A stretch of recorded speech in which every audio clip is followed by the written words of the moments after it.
ಬನ್ನಿ.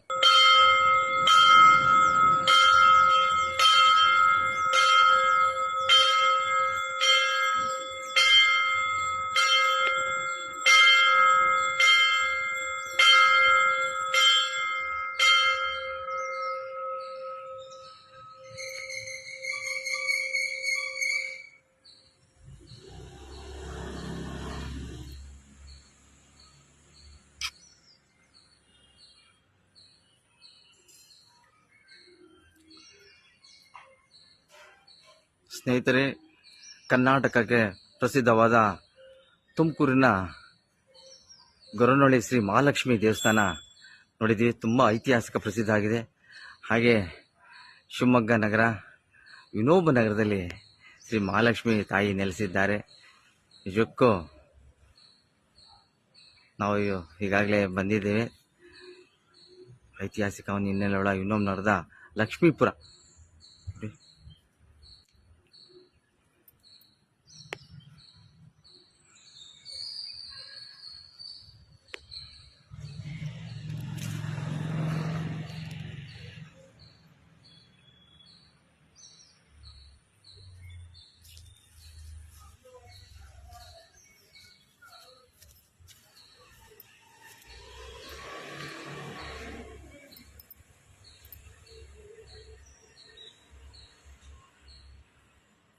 ನಾವೊಂದು ಭಾಗ್ಯವಂತರು, ವಿನೋಬ್ ನಗರದ ನಿವಾಸಿಗಳು. ನಾವು ಕರ್ನಾಟಕದ ಶ್ರೀ ಗೊರವನಹಳ್ಳಿ ಮಹಾಲಕ್ಷ್ಮಿ ಬಿಟ್ಟರೆ ಶಿವಮೊಗ್ಗದ ಜಿಲ್ಲೆಯಲ್ಲಿ ಶಿವಮೊಗ್ಗ ನಗರದಲ್ಲಿ ಮಹಾಲಕ್ಷ್ಮಿ ದೇವಸ್ಥಾನ ಹುಡುಕ್ಬೇಕು ಅಂದರೆ ನಾವು ಎಲ್ಲೂ ಹೋಗ್ಬೇಕಾಗಿಲ್ಲ. ಬನ್ನಿ ವಿನೋಬ್ ನಗರಕ್ಕೆ ನೋಡೋಣ.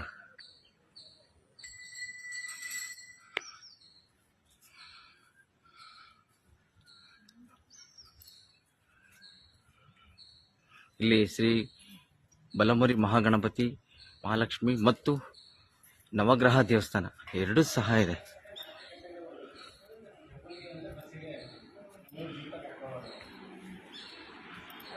ಬನ್ನಿ ತಾಯಿ ದರ್ಶನವನ್ನ.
ನಮಸ್ತೆ ಸ್ನೇಹಿತರೆ, ಶಿವಮೊಗ್ಗದ ನಗರದ ವಿನೋಬ ನಗರದಲ್ಲಿ ಶ್ರೀ ಲಕ್ಷ್ಮೀಪುರ ಅಂತ ನಗರ ಇದೆ.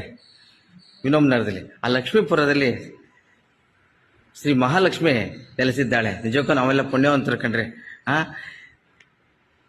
ಬನ್ನಿ ತಾಯಿ ಲಕ್ಷ್ಮಿಯ ಈ ಒಂದು ಪೂಜೆಯನ್ನು ಮಾಡ್ಕೊಂತ ಬರ್ತಾ ಇದ್ದಾರೆ.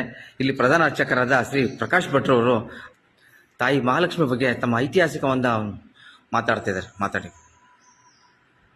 ಶ್ರೀ ಗುರುಭ್ಯೋ ನಮಃ. ಮಹಾಲಕ್ಷ್ಮಿ ದೇವಸ್ಥಾನ ಸ್ಥಾಪನೆಯಾಗಿ ಮೇ ತಿಂಗಳ ವೈಶಾಖ ಬಹುಳ ಸಪ್ತಮಿಯಂದು ಸ್ಥಾಪನೆಯಾಗಿದ್ದು, ನಾಡ್ದು ಮೇ ತಿಂಗಳಿಗೆ 25 ವರ್ಷ ಸಂಪೂರ್ಣವಾಗುತ್ತೆ. ಮಹಾಲಕ್ಷ್ಮಿ ಸಾನ್ನಿಧ್ಯ ಶಿವಮೊಗ್ಗದಲ್ಲಿ ಅತ್ಯಂತ ವಿರಳ. ಹಾಗಾಗಿ ಬಹಳ ಶಕ್ತಿವಂತ ದೇವಸ್ಥಾನ. ಇಲ್ಲಿ ಪ್ರತಿ ಸಂಕಷ್ಟಿ ಹಾಗೂ ಪ್ರತಿ ಹುಣ್ಣಿಮೆ ದಿನ ಸಾಮೂಹಿಕ ಸತ್ಯನಾರಾಯಣ ಪೂಜೆ, ನವರಾತ್ರಿ ಉತ್ಸವ, ಶ್ರಾವಣ ಮಾಸದಲ್ಲಿ ವರಮಹಾಲಕ್ಷ್ಮಿ ವ್ರತ, ಹಾಗೆ ದೀಪಾವಳಿಯಲ್ಲಿ ಕಾರ್ತೀಕ ಮಾಸದಿಂದ ಹಿಡಿದು ಮಾಘ ಮಾಸದ ತನಕ, ಮಾರ್ಗಶಿರ ಮಾಸದ ತನಕ ಪ್ರತಿದಿನವೂ ಸಂಜೆ ದೀಪಾರಾಧನೆ ಸೇವೆ, ಧನುರ್ಮಾಸ ಪೂಜೆ ಹಾಗೂ ಉತ್ಸವಾದಿಗಳು, ಕಾಲಾದಿ ಉತ್ಸವಾದಿಗಳು ನಡೀತಾ ಇರುತ್ತೆ. ಪ್ರತಿದಿನ 2 ಹೊತ್ತು ಪೂಜೆ ಇರುತ್ತೆ. ಭಕ್ತಾದಿಗಳು ಹೆಚ್ಚಿನ ಸಂಖ್ಯೆಯಲ್ಲಿ ಈ ದೇವಸ್ಥಾನಕ್ಕೆ ಬಂದು ಮಹಾಲಕ್ಷ್ಮಿಯ ಕೃಪಾ ಕಟಾಕ್ಷಕ್ಕೆ ಪಾತ್ರರಾಗಿ ಒಮ್ಮೆ ಬನ್ನಿ. ಸುಂದರವಾದಂಥ ಪರಿಸರ, ಹಾಗೆ ಸುಂದರವಾದಂಥ ದೇವಾಲಯ, ಹಾಗೂ ಇಲ್ಲಿರ್ತಕ್ಕಂಥ ಮಹಾಗಣಪತಿ ಮತ್ತು ಮಹಾಲಕ್ಷ್ಮಿಯ ನಿಮಗೆ ಬೇಡಿದಂಥ ಇಷ್ಟಾರ್ಥಗಳೆಲ್ಲವೂ ಸಹ ಕರುಣಿಸುವಂಥ ಶಕ್ತಿಪೀಠವಾಗಿದೆ. ಹಾಗಾಗಿ ಭಕ್ತಾದಿಗಳು ಬಂದು ದರ್ಶನವನ್ನು ಪಡೆದು ತಮ್ಮ ತಮ್ಮ ಇಷ್ಟಾರ್ಥಗಳನ್ನು ಅಭಿವೃದ್ಧಿಪಡಿಸಿಕೊಳ್ಳಬೇಕಾಗಿ ತಮ್ಮಲ್ಲಿ ವಿನಂತಿ. ತುಂಬ ಸವಿವರವಾಗಿ ಶ್ರೀ ಮಹಾಲಕ್ಷ್ಮಿ ವಿನೋಮ್ ನಗರದ ಲಕ್ಷ್ಮೀಪುರದಲ್ಲಿರುವಂಥ ನೆಲೆಸಿರತಕ್ಕಂಥ ಐತಿಹಾಸಿಕ 25 ವರ್ಷಗಳನ್ನು ಕಳೆದಿದೆ.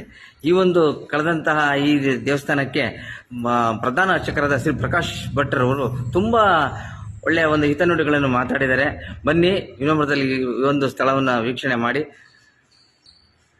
ಹಾಗೆಯೇ ಇದೇ ದೇವಸ್ಥಾನದಲ್ಲಿ ಶ್ರೀ ಗಣಪತಿಯನ್ನು ನೆಲೆಸಿದ್ದೆ ನೋಡ್ರಿ, ಬಲಮುರಿ ಗಣಪತಿ. ನಾವೆಲ್ಲೂ ಹೋಗ್ಬೇಕಾಗಿಲ್ಲ, ಒಂದೇ ಸೂರ್ಯನಡಿ ಎಲ್ಲ ಸಿಗ್ತಾ ಇದೆ ಈಗ ನೋಡಿ.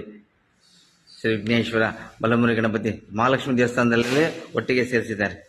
ಏನು ಚಂದ ರೀ, ನಿಜಕ್ಕೂ ನಮಗೆಲ್ಲ ಭಾಗ್ಯವಂತರು ಕಣ್ರಿ. ಹಿಂದೂ ದೇವತೆಗಳ ನೋಡ್ಬೇಕು ಅಂದರೆ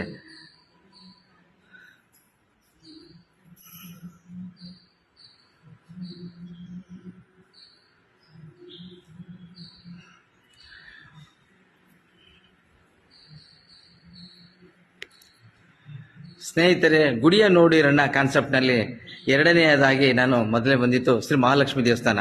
ಇದು ವಿನೋಮ್ ನಗರ ಸವಿ ಬೇಕರಿ ಹತ್ರ ಇರತಕ್ಕಂಥ ಹತ್ತಿರದ ಪ್ಲೇಸು. ಪೊಲೀಸ್ ಚೌಕಿ ಅಥವಾ ಭಗತ್ ಸಿಂಗ್ ಸರ್ಕಲ್ ಹತ್ರ ಬಂದ್ಬಿಟ್ರೆ ನಿಮಗೆ ಈ ದೇವಸ್ಥಾನ ನಿಮಗೆ ಸಿಗುತ್ತೆ. ಮಹಾಲಕ್ಷ್ಮಿ ದರ್ಶನ ದಯವಿಟ್ಟು ಮಾಡಿ. ಈ ಒಂದು ಸೌಂದರ್ಯ, ಪ್ರಕೃತಿ ಸೌಂದರ್ಯದಲ್ಲಿ ನೆಲೆಸಿದ್ದಾಳೆ ತಾಯಿ. ಬನ್ನಿ ನೋಡೋಣ.